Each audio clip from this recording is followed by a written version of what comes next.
আজকে বাড়িতে থাকি না মা, ইচ্ছে করছে না স্কুলে যেতে। না রিমি, অমনি বলে না আজকে স্কুলে যাও। এমনিতেও তো কালকে তো ছুটি, কাল রোববার, কালকে না হয় বাড়িতে থেকো, আজকে স্কুলে যাও মা। স্কুলে না গেলে পড়াশোনা করবে কি করে? আচ্ছা, তুমি বলছো যখন আজকে যাচ্ছি, তবে কালকে আমি কিন্তু মাঠে খেলতে যাব বন্ধুদের সাথে। ঠিক আছে, আমি বরং তাড়াতাড়ি রেডি হয়ে নি, স্কুলে যাব।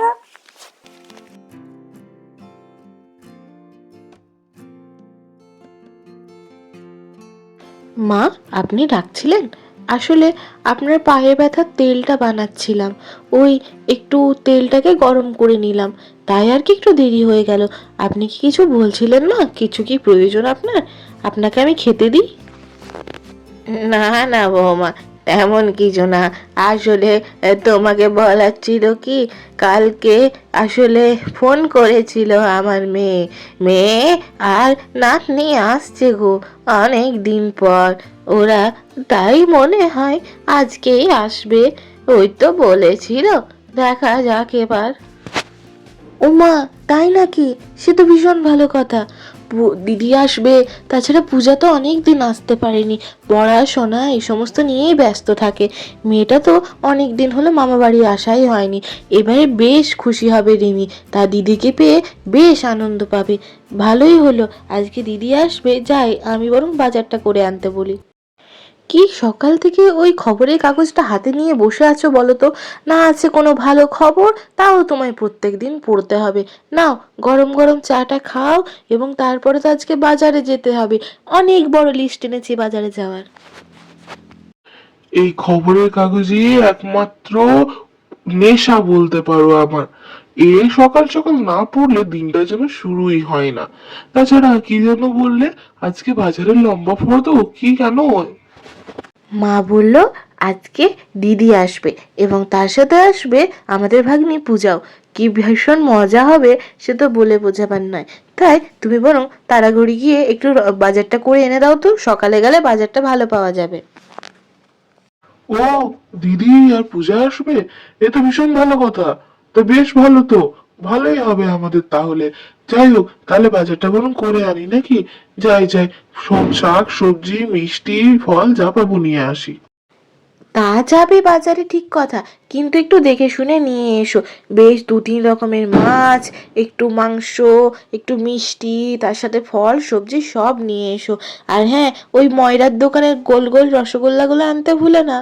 তুমি অত চিন্তা করো না, আমি সব ঠিক মতো নিয়ে আসবো। আর হ্যাঁ, গরম গরম রসগোল্লাটা আনতে ভুলবো না। সে কি স্বাদ! দিদি খেতে ভীষণ ভালোবাসে। আর পূজার জন্য পারলে একটু বেশ ভালো দেখে মাটনটা নিয়ে আসবো।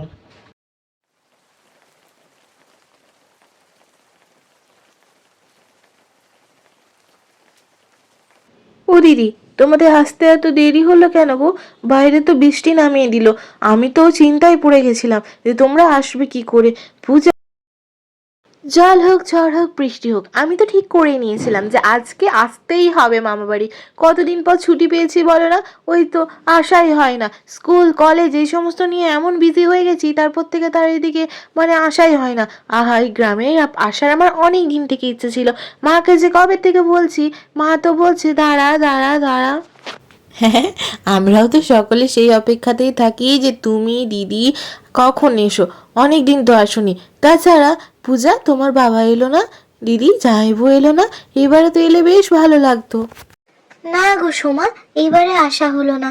তোমার তো ওই জানোই জামাইবাবুর অফিসের কাজ, ছুটিই পাই না। তো যাই হোক, আমরা দুজনেই চলে এলাম। ভাবলাম ঘুরে যাই। বললো তিনি আমাদিকে যখন নিতে আসবেন তখন না হয় একবার ঘুরে যাবেন। যাই হোক, এখানে দেখো এসে ভীষণ ভালো লাগছে, কতদিন পর যে এলাম। জানো তো, মা তোমাদের অনেক মনে করেন, দিন রাত কেবল তোমাদের কথা বলেন। আসলে তো এখন যাওয়ার সেরকম সময় হয়ে ওঠে না। তো ওই জন্য ছোটবেলায় যে সমস্ত ছবি রয়েছে আমাদের পূজা রানীর, সেই সমস্ত ছবি দেখতে থাকে আর বলতে থাকে আমার এই যে ছোট্ট নাতনিটা কত বড় হয়ে গেল। এইভাবেই দিন কাটছে। দিদা, এখানে তো চলে এলাম। তাহলে এবার একটা পিকনিক করা যাক। আমি তো শুনেছি এখানে গ্রামে বেশ ভালো রকম পিকনিক হয়, ওই বনভোজন তো করলে বেশ ভালো হয় না? মামি মামি চলো না করি, সকলে মিলে পিকনিক করি, বেশ ভালো মজা হবে। ওই শুনেছি মা বলেছে এখানে নাকি আমাদের একটা জমি রয়েছে, এই জমিতেই না হয় রান্না বান্না সকলে মিলে হবে। দিদি ভাই বলছো যখন করা যেতেই পারে, আমার নাতনির আবদার রাখবো না? তাছাড়া তো কয়েকদিন ধরে আমার ছোট নাতনিও বলছিল, সে তো স্কুলে গেছে, সে না হয় আসুক সবাই মিলে না, তাহলে বনভোজনটা হয়েই যাক, বেশ ভালো হবে কিন্তু।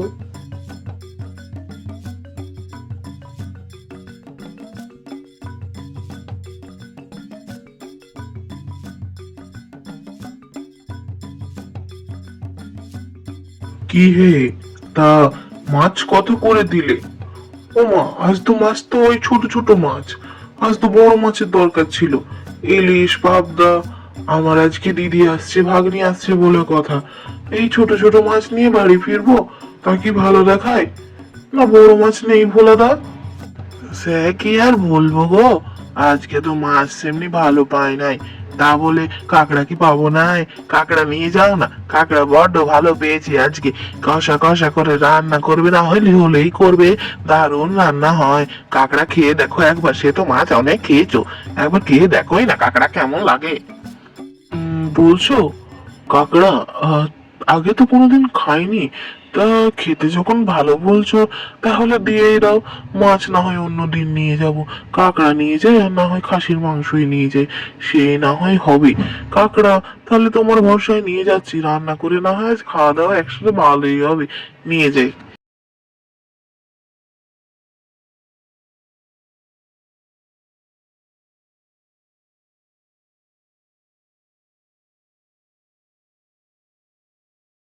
বুঝলি বৌদি, আমারও সকলকে খুব মনে পড়ে।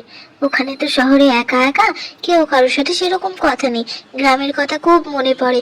এখানেই তো আমার বড় হওয়া, তাছাড়া দাদাকে, তোমাকে, মাকে, আর আমাদের ছোট্ট পুচকিটাকে ভীষণ মনে পড়ে। আমাদের তো পূজাও বলে, চলো না আমার বোনের সাথে দেখা করে আসি, কিন্তু ছুটি কোথায় বলো? এই নাও গো, আজকে বাজার করে এনেছি, এর মধ্যে সব রয়েছে, মিষ্টি আছে, খাসির মাংস আছে, তবে একটা বিশেষ জিনিস এনেছি, লাল কাঁকড়া। আজকে না হয় একটু লাল কাঁকড়ার ঝোল করো তো, ভাত দিয়ে গরম গরম খেতে বেশ ভালো লাগবে, সবাই মিলে খাবো। বলেছে নাকি বেশ ভালো রান্না হয়। মাছ পেলাম না গো, বড় মাছ ভালো আজকে। আরে বা, লাল কাঁকড়া! জানো তো আমিও বাপের বাড়িতে লাল কাঁকড়া খুব খেতাম, তবে এই সাইডে সেরকম পাওয়া যায় না বলে এখন আর খাওয়া হয় না। লাল কাঁকড়া দিয়ে বেশ ভালো জমবে আজকে খাওয়াটা। তাছাড়া তো বৃষ্টি হচ্ছে, এই বৃষ্টির দিনে একটু লাল কাঁকড়া না হলে জমে, বেশ ভালো হবে। আমি না হয় খাসির মাংসের কষা লাল কাঁকড়ার ঝোল করব। কাঁকড়ার ঝোলটার কি যে গন্ধ বেরিয়েছে, খেতে মনে হচ্ছে ভালোই হবে।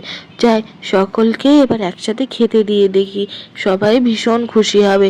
এই কাঁকড়া তো এখন পাওয়াই যায় না, তবে পাওয়া গেলে রাঁধতে বেশ ভালো লাগে।